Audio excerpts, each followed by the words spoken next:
Hello and welcome to South Asia Today, a show that provides you glimpses of South Asia. I'm your host, Shivangi Mishra. Let's begin with the headlines first. India sends humanitarian aid to Nepal after deadly earthquake. Yamaha Motor hosts mobility show in Japan.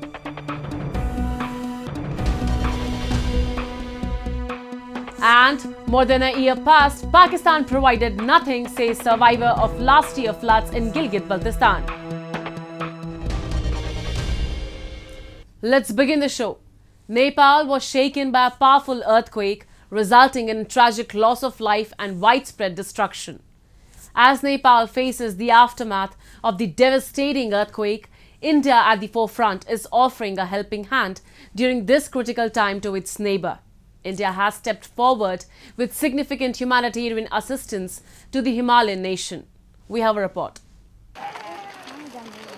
A massive earthquake of 6.4 magnitude jolted Nepal in the late hours of November 3. Over 150 people lost their lives and 100 others got injured. The injured, including women and children, were receiving treatment in hospitals in several parts of Nepal. केही छैन नाखा मुख धुलो पसिया छ यताउता हेर्न पनि सकिदैन अझ यहाँ आँखुन छर्किन्छन् कानभित्र धुलै छ अनि के गर्ने हामी त यस्तो बिजोगमा निक्स्यौं के गर्ने छोरीहरु भोग लाग्यो भन्छन् अनि खाने नखाने गास छ बस्ने बास छ ओड्ने कपडा लत्तो छ केही छैन हाम्रो त के गर्ने यस्तो बिजोग भइहाल्छ हामीलाई कसैले हेर्या पनि नै.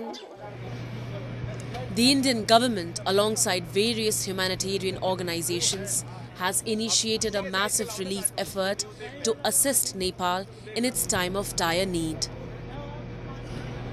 The humanitarian assistance provided by India includes critical surgical items, life-saving drugs and food, and teams of experts who are tirelessly working to save lives and provide much-needed relief to those affected by the earthquake. Indian Prime Minister Narendra Modi also conveyed heartfelt condolences to the people of Nepal. Previously, Nepal faced a severe earthquake in 2015, in which approximately 9,000 lives were lost and over 22,000 got injured. This time, major loss is reported in the remote areas. In Jajarkot and the nearby Rukum West district, thousands of buildings collapsed or developed cracks. रात को अचानक 11:47 पर भूकंप आया. उसके बाद हमको पता ही नहीं चला भूकंप आके भी चला गया. उसके बाद हम घर से बाहर हुए और जो गिरे हुए घर थे उसमें अचानक गिर गया, उसमें आदमी भी मर गया. बाद में लोगों ने जो बचे हुए लोगों ने खबर किया, जो उसके आसपास थे उन्होंने खबर दिया. फिर हम आए, उनको 2-3 लोगों को तो उद्धार किया, लेकिन बाकी 6-8 लोगों को बचा नहीं पाया हमने. India's rapid response reflects the solidarity and friendship that exists between the countries in times of adversity. Moving on, Japanese companies have been laying great impetus towards the enrichment of people's life all over the world. At one side, motorbike giant Yamaha Motor recently hosted mobility show that promises to redefine the future of transportation. On the other side, JFE Engineering has opened its doors to foreign talent by launching an exciting recruitment drive. As JFE Engineering welcomes talent from around the world, it sets an inspiring example of how international collaboration can drive progress and innovation in the engineering field. The Japan Motor Show was held after a 4-year hiatus, which has been postponed due to the COVID-19 pandemic. This year, it returns with a new name, Japan Mobility Show. Around 475 companies from robot, flying car and other industries participated in the grand event. The giant of motorbikes, Yamaha Motor, has expanded its display field. Yamaha Corporation, which makes musical instruments, collaborated. It is symbolized to Yamaha One Passion. Yamaha Motors CEO Yoshihiro Hidaka delivered a speech discussing the company's mission and vision. 行けなかったところに行けるようになる。会えなかった人に会えるようになる。この当たり前を取り戻そうとしている今、人はもっと幸せになれるというメッセージに込めた思いを私たちはより一層強く感じています。The Feel Life concept was fixed by Yamaha Motor. This indicates that people become accustomed to both motorcycles and musical instruments through everyday use. Electric bikes' prosperity against gasoline-powered bike was also introduced during the event. Yamaha's e-bike places first in the trail championship when compared to bikes with petrol engines. To achieve decarbonization, Yamaha showcased 4 buggies and a motorcycle that runs on hydrogen. On the stage, self-controlled and running bike, Motoroid 2 performed harmonizing dance with human being dancers. In this show, Motoroid 2 is not a motorbike but a member of dance group. Yamaha Motor's policy is product should be good companion of human being beyond just industrial product. On the industrial future development, Yamaha Motor contributes to enrich human beings' everyday life. Japanese company JFE Engineering develop infrastructure construction all over the world.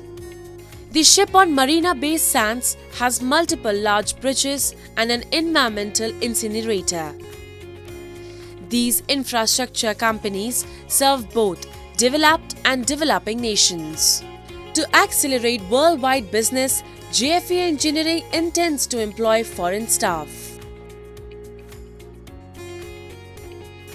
入社の3年目からですね、シンガポールの小型化の溶融炉の設計を担当しました。自分が設計した機器の試運転調整は最後まで自分でやりました。ゴミ焼却分野ではもう業界トップの実績を持ちますので、いろんなノウハウが蓄積されています。あと優秀な先輩や上司は多数いらっしゃいますので、業務上は何か困ったらすぐ相談できる環境なので、業務上はすごくやりやすいと思っていますね。Mr. Nguyen is employed with the Infrastructure Engineering Division. Vietnam is his birthplace and he joined JFE Engineering 6 years ago. はどのぐらいの長さとかどこでかければいいかとかそういうところから、本当に細かいディテールまで、ものができるまでの一連っていうのは設計の部分があるのでその部分を主にやっています。インフラってとても大事っていうところ、そうですね、いかにも安全安心で皆さんが使えるような、橋道路ですね作りたいのが有名です。グローバルなバックボーンを持った方に一緒にですね活躍いただくということは必須であると。国際的にはアジア、アフリカのですね水処理プラント、発電プラント、橋梁と幅広く活躍いただけるフィールドがありますので、ぜひ我々と一緒により良い未来をですね作っていただきたいと、そういう意識を持った方にぜひ興味持っていただきたいなというふうに思います。Excellent foreign employees respect JFE Engineering's seamless internal and external communication as well as the variety of work and life balance. JFE Engineering uses highly skilled foreign labor to expedite global business. Now we take a look at some happenings in Asia in a segment called Asia Watch.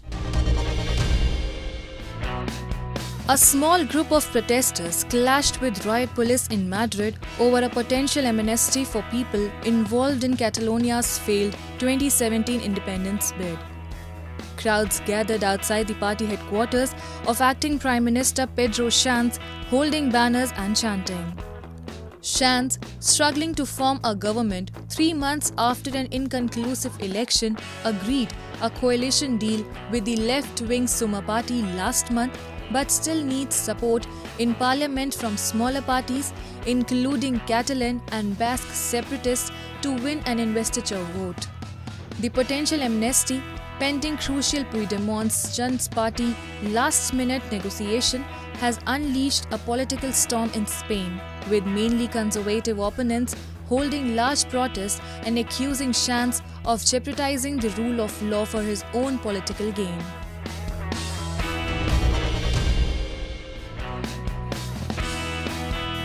Survivors of the Nova Festival's attack found a space to heal themselves from their trauma in a rehabilitation center in central Israel. Surrounded by nature, Ronit Farm allowed the young festival goers to talk through their experience and provides them with a relaxing setting that would encourage them to open up with psychologists and consultants. Ronit Farm was set up immediately after Hamas gunmen infiltrated into the south of Israel, killing 1,400 people and taking over 200 others hostage. Within the first 2 weeks, the center had treated over 2,000 survivors for the festival.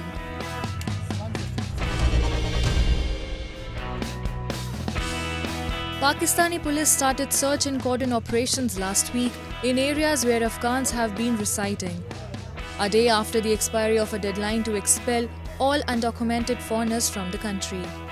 Dozens of foreigners, mostly Afghans, sat in a Karachi police station as they waited to be shifted to temporary transit camps. Senior police officer Irfan Bahadur said police carried out a search and cordon operation in Junejo Colony, a refugee settlement where they searched more than 900 houses. Pakistan has brushed off calls from the United Nations, rights groups and Western embassies to reconsider its plan to expel more than 1 million of the 4 million Afghans in the country, saying they had been involved in Islamist militant attacks and crimes that undermine the security of the country, which Kabul denies. Many of the migrants fled Afghanistan during the decades of armed conflict since the late 1970s, while the Islamist Taliban's takeover after the withdrawal of US-led coalition forces in 2021 led to another exodus.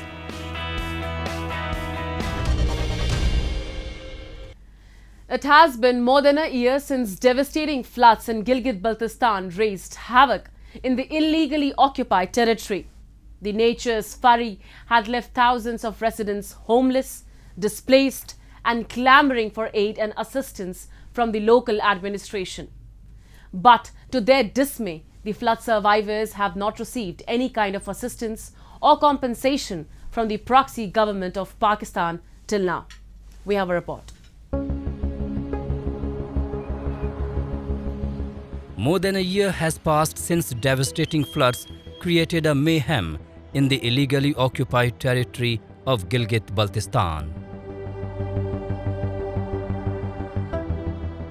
Bridges collapsed, farmlands ravaged, the households were inundated, but the proxy administration of Pakistan did nothing to save and salvage the victims from nature's fury. Although the waters receded, leaving a debris of disaster, the residents were still hopeful of starting a new life with the assistance of local administration. But to their dismay, more than a year has passed, the survivors are still rummaging for a hope and little compensation from the apathetic government. जुलाई 2022 को जो सैलाब आया था उसमें बहुत सारा हमारा infrastructure ख़राब हो गया था, दरख्त वगैरह गिर गए थे, फिश फार्म तबाह हो गए थे। ताल हुकूमत की तरफ से हमें कुछ भी नहीं मिला है। ले दे के कुछ थोड़ा सा राशन मिला था, वो भी बिल्कुल नाकिस किस्म का। तो बाहर से इतना बड़ा वो फंड आया इमदाद की सूरत में, लेकिन जिला मुतासरीन तक कुछ भी नहीं पहुँचा। समझ में नहीं आ रहा है कि इतना फंड कहाँ पर गया, कहाँ पर खर्च हुआ। लेकिन किसी भी मुतासर को, चाहे वो फिश फार्म हो, ज़मीन वाले हों या जिनके मकानात गिर गए, उनको कुछ भी नहीं मिला अभी तक। Residents complain the large funds and aid the illegal administration received from outside never reached the victims of floods in Gilgit-Baltistan. The locals believe the aid and funds were either taken away by the local administration or never released from Islamabad for the welfare of flood victims. Winters are coming and residents are left by the administration to shiver in harsh cold in their tents and makeshift households instead of providing them at least pakka houses. हुकूमत पाकिस्तान की तरफ से कोई ऐसा खास यहाँ काम नहीं हुआ है। बाकी इस तरह है कि यहाँ लोग सर्दी का अभी आगे सर्दी आ रही है, टेंटों में रहते हैं। इसी तरह जो दूसरी सैलाब जो छोटी मोटी सैलाबें आई इधर शेर किला में, और भी घराने जो है डिजास्टर उसमें के जिद में आए, वो भी इस वक्त मुतासिर है। बस NGOs ने जो दिया तो वो दिया, बाकी हुकूमत पाकिस्तान की तरफ से न होने के बराबर इस तरह काम हो रहा है। The only aid they received were from local NGOs or social groups. The residents say more than their rubbled houses, the agricultural lands they lost during floods have caused a greater misery. They say the government has taken no step to restore their agricultural fields. The farmlands in Gilgit-Baltistan are the primary sources of survival. Most of the general public is dependent on self-sustained farming in Gilgit-Baltistan in absence of any industries or job avenues. इन लोगों के मकान से ज़्यादा खेत तबाह हो गए हैं, तो यहाँ अपनी छोटी मोटी काश्त होती है, मक्की हो या गंदम हो। अब वो सारे ज़मीन जो है सैलाब की वजह से ख़त्म है, इनके ऊपर भी कोई काम नहीं हुआ है। और छोटी माल मोशी करते हैं, वहाँ से घास इनको मिलता है, चरागे है और खेत है, ये भी सारे ख़त्म है, लेकिन हुकूमत की तरफ से कुछ नहीं है। For more than 70 years, Islamabad has stripped Gilgit-Baltistan of its natural resources and caused a massive deforestation in the region. The floods and landslides are just the add-ons that aggravate the miseries residents have been facing under the illegal occupation of Pakistan for decades.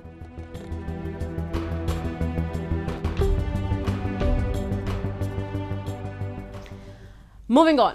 In India, it is believed that taking a holy dip in the Ganga river helps in attaining salvation. But the river is also considered to be polluted all across the globe. To keep it clean and to rejuvenate the river, the National Mission for Clean Ganga has been undertaking the rigorous task of cleaning the river under its flagship program. Take a look.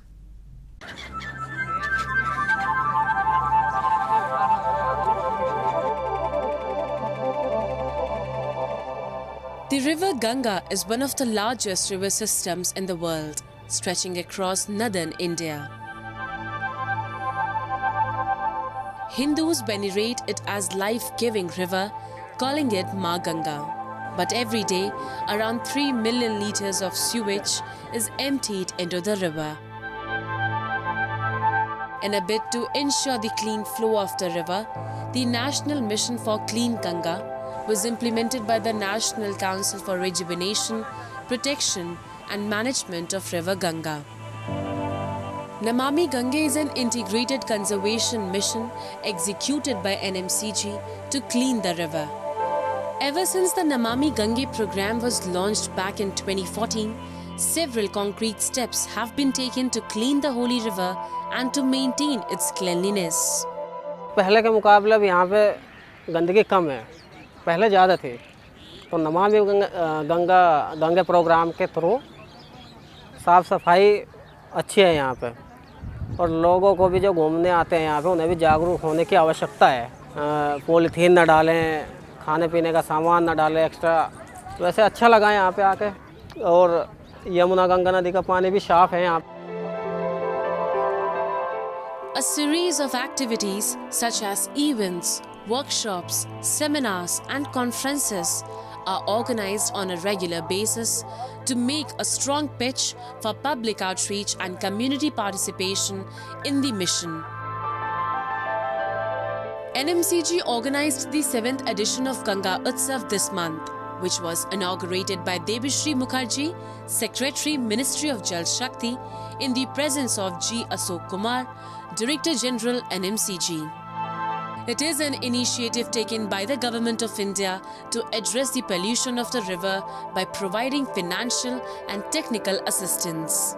Ms. Debishri Mukherjee expressed that the Ganga is not merely a river but a profound emotion that resonates with all of us.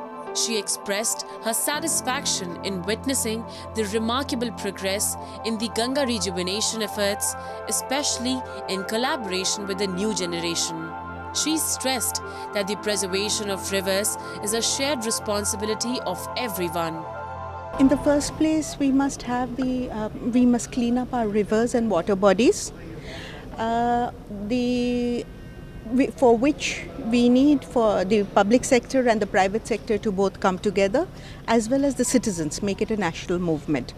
But with that also, there are, people come together to actually preserve their habitats. All aquatic animals have specific habitats and needs. So beyond keeping the water clean, it is also important to preserve specific habitats and have, people need to work together to ensure that habitats are preserved. Ganga Utsav 2023 also marked the release of the 33rd edition of the Namami Gange magazine and the Voyage of Ganga booklet based on Ganga Pustak Parikrama. Special Secretary and Director General NMCG G. Ashok Kumar extended a warm welcome to the attendees and emphasized the profound significance of the Ganga in India. Mr. Kumar informed that Ganga was declared as the National River of India in 2008, which led to the establishment of the National Ganga Day. He further elaborated on how each year this auspicious day unites a diverse spectrum of stakeholders, including children, in joyous celebrations and activities. Ganga is facing a lot of pollution pressures, but to a large extent it has been addressed. The last 8 years under the Namami Gange program, a lot of initiatives have been taken up, particularly to stop the flow of dirty water, whether it's sewage or industrial effluent, into the Ganga river. Almost 37,000 crore worth projects have been sanctioned. Many of them are completed also. Hindus hold a strong bond with River Ganga, and devotees believe that taking a holy dip in the river on certain occasions causes the forgiveness of transgressions and helps in attaining salvation. Ganga Utsav, an event executed by the National Mission for Clean Ganga, is not merely a platform for discussions and awareness, but also a celebration of India's cultural heritage. The event encompasses an array of cultural delights, from music and dance to thought-provoking dialogues. It is a melange of diverse activities designed to nurture a deeper bond between people and rivers, fostering awareness about the vital task of river rejuvenation. It's time for me to wrap up today's episode. We'll be back next week at the same time. This is Shivangi Mishra signing off on behalf of the entire production team of South Asia Today. Goodbye and take care.